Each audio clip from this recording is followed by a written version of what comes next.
کیا سوچا ہے آپ نے؟ منتظر نے فون کر کے حسین رضا سے سوال کیا تھا۔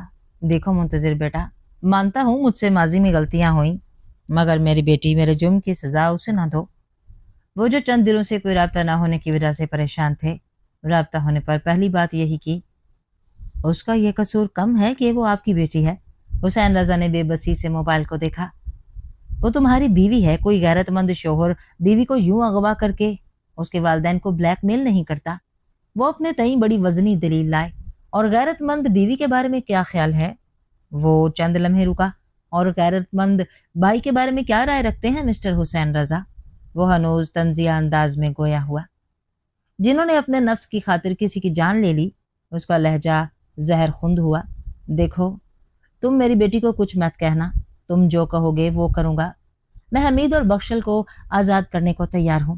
اوہو، وہ دل کھول کر ہنسا۔ بڑی جلدی لائن پر آ گئے آپ۔ حسین رضا نے اس کے طنزیہ فکرے کو یکسر نظر انداز کر دیا۔ بس تم میری بیٹی کو کچھ مت کہنا، وہ گڑ گڑائے۔ کب چھوڑ رہے ہیں؟ سنو، تم نے میری بیٹی پر تشدد تو نہیں کیا؟ وہ جلت میں بولے۔ اوہ، کیا آپ نے میرے ماموں پر کیا ہے؟ اگر کیا ہے تو… دانستہ اس نے بات ادھوری چھوڑ دی۔ نہیں بخدا نہیں، حمید پر کوئی تشدد نہیں ہوا۔ تو پھر آپ کی بیٹی پر بھی کوئی تشدد نہیں ہوا؟ منتظر کا لہجہ پر اصرار تھا۔ اس کے لفظوں اور لہجے سے کوئی چیز واضح نہیں ہوئی تھی۔ حسین رضا کی آنکھوں میں بے بسی نمی بن کر تیرنے لگی۔ ایک بار میری بیٹی سے بات کروا دو۔ ان کے لہجے کی نمی منتظر سے چھپی نہ رہ سکی۔ صبر صبر صبر، کتنا مزہ ہے صبر میں، ہے نا حسین رضا؟ مستفسرانہ لہجے میں طنز کوٹ کوٹ کر بھرا ہوا تھا۔ دیکھو، میں بار بار وعدہ کر رہا ہوں، تم جو کہو گے وہی ہوگا، مگر میرے اطمینان کے لیے میری بیٹی کی آواز سنا دو۔ وہ گڑ گڑائے۔ اس نے نفی میں ہنکارا بھرا۔ آپ نے میرے ماموں کی آواز مجھے سنائی؟ نہیں نا، میں اس کی آواز سنوانے بلکہ ابھی اسی وقت چھوڑنے کو تیار ہوں۔ بس تم میری بیٹی کو چھوڑ دو۔ ارے، وہ لہجے میں حیرانی سے موکر بولا، میں بے غیرت تھوڑی ہوں جو بیوی کو چھوڑ دوں گا۔ یہ تو سوچئے بھی مت حسین رضا، اس نے دانت کچکچائے۔ حسین نیم مردہ سے صوفے پر ڈھہ گئے۔ تم میری اس سے بات کراؤ۔ اچھا، میں کہاں چھوڑوں بخشل اور حمید کو؟ وہ بے تاب ہوئے۔ کل صبح 10 بجے بادشاہی مسجد میں چھوڑ جائے گا، اور کوئی ہوشیاری دکھانے کی کوشش نہ کیجیے گا، یہ آپ کو مہنگی پڑ سکتی ہے۔ ٹھیک ہے، مردہ آواز سپیکر سے ابھری تھی۔ کیا کوئی جھگڑا ہوا ہے اس سے؟ وہ نرم لہجے میں استفسار کرنے لگی۔ میرا تو نہیں، خود ہی ناراض ہو گیا ہے۔ بیٹا، میاں بیوی کا رشتہ ہی ایسا ہوتا ہے، کبھی سانجھ کبھی سویرا، کبھی دکھ کبھی سکھ، کبھی دھوپ کبھی چھاؤں۔ آپس کی چھوٹی موٹی ناراضگیاں تو چلتی ہی رہتی ہیں، مگر ایک دوسرے کے بغیر گزارا بھی نہیں ہوتا۔ وہ ناراض ہے تو تم ہی منا لو۔ وہ اس بوڑھی عورت کے ناصحانہ انداز پر کتنی ہی دیر چپ رہ گئی۔ وہ مانے بھی تو نہ، تم مناؤ گی تو مان جائے گا۔ شوہر کہیں جائے یا بھٹکے لوٹ کر گھر ہی آتا ہے۔ وہ اسے خاموشی سے دیکھتی رہی۔ اماں، میرا دل تو اس کے عشق کا ایسا آتش کدہ ہے جو کبھی ٹھنڈا ہی نہیں ہوا۔ وہ آپ دیدہ ہوئی۔ اسے ٹھنڈا ہونے بھی نہیں دینا، ایک نہ ایک دن تم اسے تسخیر کر ہی لوگی۔ وہ اس کے سر پر شفقت سے ہاتھ پھیر کر بولی۔ بہت مشکل ہے اب مجھے تسخیر کرنا حیا حسین۔ وہ جو اندر کمرے میں اسے لینے آ رہا تھا، ان کی باتیں سن کر خود کلامی کی۔ وہ اس کے ساتھ واپس جا رہی تھی۔ آتے ہوئے اس کی سنگت میں بے انتہا خوش تھی اور جاتے ہوئے افسردہ۔ وہ اس کا تھا مگر نہیں تھا، وہ اس کے پاس بیٹھا تھا مگر اجنبیت کی دیوار بیچ میں حائل ہو گئی۔ آتے ہوئے جو سفر گھنٹوں کا منٹوں میں طے ہوا تھا، محسوس ہوا۔ وہ جاتے ہوئے صدیوں پر محیط ہو گیا۔ وہ بار بار اسے نظریں چرا کر دیکھتی، مگر اس کے چہرے پر کسی نرمی اور اپنائیت کا شائبہ تک نہ تھا۔ وہ دامن دل کے تار تار وجود کو امید کی سولی سے محبت کے ٹانکے لگاتی رہی۔ سفر کٹا مگر بہت تھکا دینے اور روح پر زخم لگاتے رہے، جس میں اس کے محبوب نے ایک نظر التفات یا بے التفاتی سے بھی نہیں دیکھا۔ لاہور کے مضافات میں ایک گھر میں گاڑی کھڑی ہو گئی۔ وہ اس کی معیت میں ایک کمرے میں داخل ہوئی۔ وہاں 2 آدمی بیٹھے تھے۔ وہ حمید ماموں کہہ کر ایک آدمی سے لپٹ گیا۔ حمید ماموں سے گلے لگا کر بے تحاشا رونے لگے۔ مجھے یقین نہیں آ رہا بیٹا کہ میں تمہیں اپنی زندگی میں پھر دیکھ رہا ہوں۔ وہ روتے ہوئے ماموں کے ہاتھ چومنے لگا۔ مجھے معاف کر دے ماموں، میں اب تک نہ پہنچ سکا اور شاید ساری عمر نہ پہنچ پاتا اگر مجھے آپ کا فون نہ ملتا۔ شاطروں کی تدبیریں تقدیر سے ہار گئیں۔ وہ دونوں ہاتھ اٹھا کر بولا، اب وہ شاطر میرے دام میں ہے، کیونکہ جس طوطی میں اس کی جان ہے وہ میرے قبضے میں ہے۔ اس کی نظروں کے تعاقب میں حمید ماموں نے اسے دیکھا۔ اس حد تک پر بے ساختہ لب بھینچ کر اس نے سر جھکا لیا۔ کیا یہ شخص ساری عمر میرے والدین کی کیے کی سزا مجھے دیتا رہے گا، میری محبت و چاہت کا احساس کیے بغیر؟ نم آنکھوں میں تفکر کی پرچھائیاں لہرائیں۔ یہ حسین رضا کی بیٹی ہے کیا؟ بخشل نے اس کی طرف انگلی اٹھائی۔ منتظر حسین نے سر اس بات میں ہلانے پر اتفاق کیا۔ اس وقت حیا کا دل شدت سے چاہا کاش وہ یہ کہہ دے کہ یہ منتظر حسنین کی شریک حیات ہے۔ یہ سب تمہارا کیا دھرا ہے حسین رضا، میں نے منع کیا تھا، زندگی میں اتنے بڑے رسک نہیں لیتے، مگر تم پر تو بھائی کی محبت کا نشہ چڑھا تھا، اٹھا کر میری پھولوں جیسی نازک بیٹی کو اس ظالم کے حوالے کر دیا۔ ہاں ٹھیک ہے، اسے ملازمت دینے کی غلطی مجھ سے ہوئی، مگر بعد میں حیا کی محبت نے مجھے مجبور کر دیا تھا، اور وہ میرا بھتیجا ہے یہ پتہ تو بعد میں چلا تھا۔ جب پتہ چلا تو رشتہ کیوں دیا؟ تب تک حیا بہت آگے جا چکی تھی، ہم اس کی شادی نہ کراتے تو وہ خود کر لیتی۔ حسین رضا بے چینی سے ٹہلتے بولے، میں ماں تھی اس کی، کبھی بھی اسے یہ شادی کرنے کی اجازت نہیں دیتی۔ ہاں تم ماں تھی اس کی، اسی بات نے مجھے یہ فیصلہ کرنے پر مجبور کر دیا۔ اگر تم کچھ بھی کر سکتی ہو تو وہ بھی تمہاری ہی بیٹی تھی نا۔ وہ ان کی آنکھوں میں آنکھیں ڈال کر ترشی سے بولے۔ وہ چند لمحے سن سی بیٹھی رہ گئیں۔ آج یہ دن بھی دیکھنا تھا کہ ان کا محبوب، ان کا شوہر، ان کی محبت کی شدتوں کو تانا بنا کر ان کے منہ پر مارے گا۔ کیوں خاموش ہو گئی؟ بری لگی ہے نا میری بات؟ پر حقیقت یہی ہے حمیرہ، حقیقت یہی ہے، وہ تھکے تھکے لہجے میں بولے۔ ہم جو بازی جیت کر سرشار بیٹھے تھے، آج جب جذبے سرد اور شدتیں ماند پڑی ہیں تو پتہ چلا ہم تو بازی ہار گئے ہیں۔ ان کے لہجے میں دکھ، تاسف، گئے زمانوں کا پچھتاوا۔ کیا کچھ نہیں تھا، ہم اپنی سب سے قیمتی متاع ہار بیٹھے ہیں، اور اب ہمیں سر اٹھا کر نہیں جھکا کر جینا ہے۔ وہ آپ دیدہ ہوئے۔ ایسا کیسے ہو سکتا ہے؟ وہ پاگلوں کی طرح بڑبڑائیں۔ ایسا ہو گیا ہے کیونکہ سب سے بڑا منصف اوپر بیٹھا ہے، تبھی ہم اتنے دنوں سے تڑپ رہے ہیں، اور اب تو حمید اور بخشل کو چھوڑے ہوئے بھی 2 دن ہو گئے مگر کوئی رابطہ نہیں ہوا۔ پتہ نہیں ہماری بیٹی زندہ بھی ہے یا نہیں۔ خدا کے لیے ایسا نہیں کہو، وہ ہذیانی انداز میں چیخیں۔ حسین رضا پھوٹ پھوٹ کر رو دیے۔ میں حمیرہ کے کہنے پر دودھ لینے گیا، واپس آیا تو جو میرے کانوں نے سنا اس پر یقین نہیں آ رہا تھا۔ میں دروازے پر کھڑا ہو گیا۔ دوسرے کمرے میں تمہاری ماں خوشی خوشی جانے کی تیاری کر رہی تھی۔ حسنین رضا کی جدائی اس کے لیے ناقابل برداشت تھی، وہ اس سازش سے بے خبر مگن تھی۔ حسین رضا حسنین رضا کے آگے قسمیں کھا کر میرے اور زبیدہ کے بیچ ناجائز تعلق کا یقین دلا رہے تھے۔ میں سمجھ گیا کہ میں ان کے اور حمیرہ کے ناجائز گھٹیا تعلق سے باخبر ہو گیا ہوں، اس لیے وہ الٹا مجھ پر اور فرشتہ صفت زبیدہ بھابھی پر الزام لگا رہے ہیں۔ مبادا میں ان کے تعلق کے بارے میں حسنین رضا کو نہ بتا دوں۔ یہ حقیقت جو ان سب پر منکشف ہو رہی تھی حیا کے لیے سوہانے رو تھی۔ اسے تو آج تک پتہ نہ چلا تھا کہ اس کی ماں اس کے باپ سے شادی سے پہلے اس کی تایا کی بیوی رہ چکی تھی۔